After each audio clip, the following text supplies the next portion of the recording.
Chize, good morning. I just want some clarification on a comment that was made a couple weeks ago in this meeting.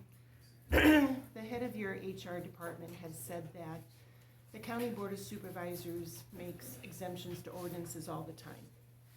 And when I heard that comment, it kind of raised the hairs on the back of my neck, and I thought, interesting. Once an ordinance is crafted and voted upon and put into county procedure, what set of circumstances would there be with industrial solar to grant an exemption? Well, I can't answer that. Do you, Bill? No.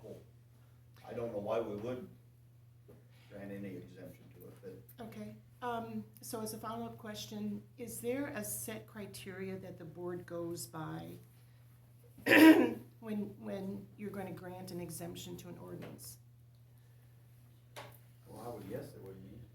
I I would think, but I don't think it's I don't ever- know that the board's ever granted exemptions.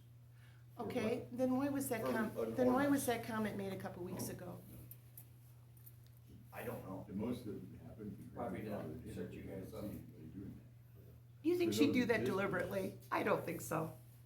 I'd like an honest answer though, because to me,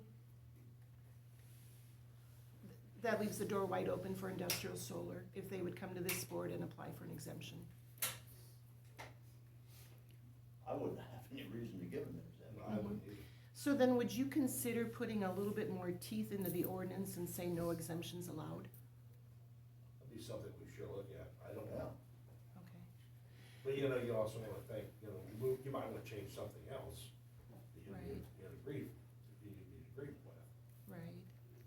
You'd have to be careful how you worded that. I'm not. Well, an and I attorney, so understand can't that do every situation is individual, but when she made that comment, I thought, oh, so we go to all this work of crafting an ordinance and get public opinion, have your lawyer review it and everything.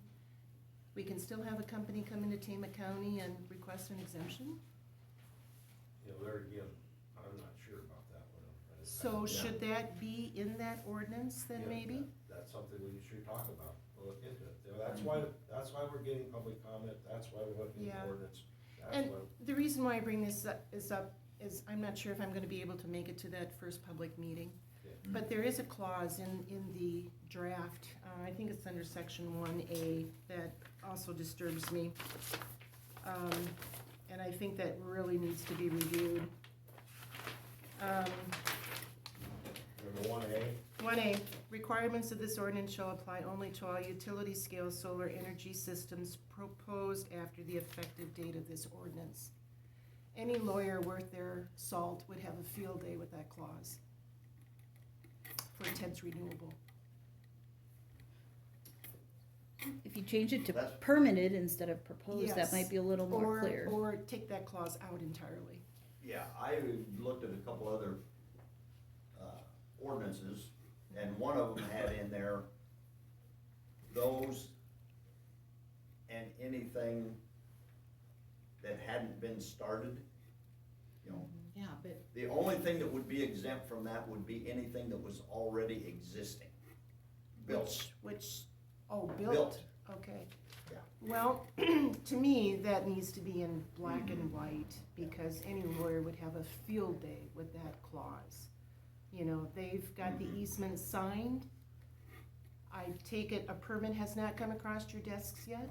No. Okay, to me, It that won't, needs, Lynn, as long as we're working on this ordinance, there'll be no action taken. but she is right, the wording's a little worrisome, especially Well, since proposed, you don't say yeah. proposed to you guys or Proposed. proposed to the board or Yeah. officially proposed.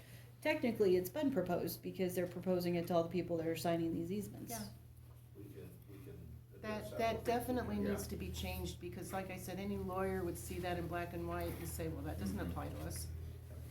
Okay, thank you.